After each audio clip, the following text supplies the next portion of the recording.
New Deep Dive.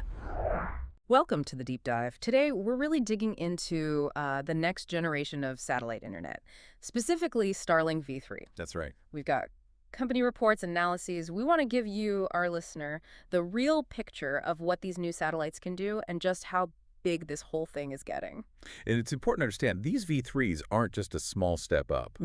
They really represent a fundamental leap in the technology compared to what's flying now. A leap. Okay, so, our sources suggest these V3s are sort of an intermediate step, but definitely pointing towards something way beyond even the V2 minis. What's actually different? Oh, yes, they're a step toward the final vision, but a huge step. Look, a 2024 company report gives us some pretty jaw-dropping numbers. Okay. Each V3 satellite, get this, it's designed for 1 terabit per second download speed. 1 terabit per second. Per satellite. Think about streaming maybe, 100,000 4K movies? All at once, from one satellite. That's staggering. And uploads. Yeah. Because that's often the bottleneck. Right. They're targeting 160 gigabits per second throughput for uploads. Okay, let me just process that. For anyone familiar with current Starlink, that's what, over 10 times the download speed of the V2 minis? At least 10 times, yeah. And wait, 24 times the upload throughput? 24 times greater upload capacity compared to the V2 Mini. It's a massive difference. So we're clearly not just talking faster Netflix here, are we? What does that kind of bandwidth actually enable? Exactly. I mean, the possibilities start getting really interesting. You could have, say, real-time complex telemedicine in completely remote areas. Or think about scientific research, maybe deep in the Amazon, instant data uploads, running AI models right there. So like distributed cloud computing, but anywhere, no ground lines needed. Precisely. And just for regular users, uploading huge files, that frustration could basically disappear. It really is like upgrading from, a garden hose to a fire hydrant for data. Fire hydrant. I like that. And this incredible speed per satellite, that's only part of it, right? The scale of the network itself is also key. Absolutely key. You combine that performance with the sheer number of satellites SpaceX plans.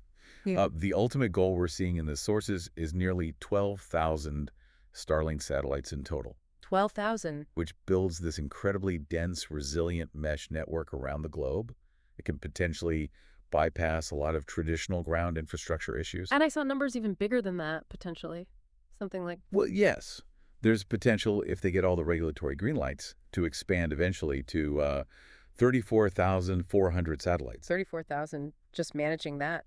That scale must be incredibly complex, operationally, I mean. Oh, undoubtedly. Yeah. It's a monumental task. Yeah. Keeping them all working, navigating global regulations, dealing with space debris concerns.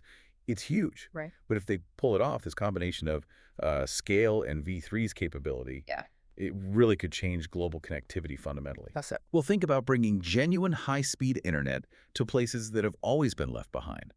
Underserved regions, remote communities. It could seriously help bridge that digital divide we always talk about. Okay, so wrapping this up for you, the listener, what are the main things to take away here? Yeah. It seems clear. First, this absolutely unprecedented jump in speed with Starlink V3. Capabilities we haven't really seen before, especially for remote access. Right. Unprecedented speed and capacity per satellite. And second, the sheer immense scale of the planned network, with potential for even more growth. Exactly. That combination is powerful. This kind of boost in performance and reach, it could genuinely redefine access to high-speed internet, especially where, laying fiber is just too difficult or expensive. It's about unlocking potential, really, globally. So it leaves you thinking, doesn't it? With such a massive, super fast network potentially blanketing the globe, how much might we end up relying on satellites versus the cables in the ground? And what totally new things, maybe industries we haven't even thought of, could spring up from that kind of global communication power? Something to ponder.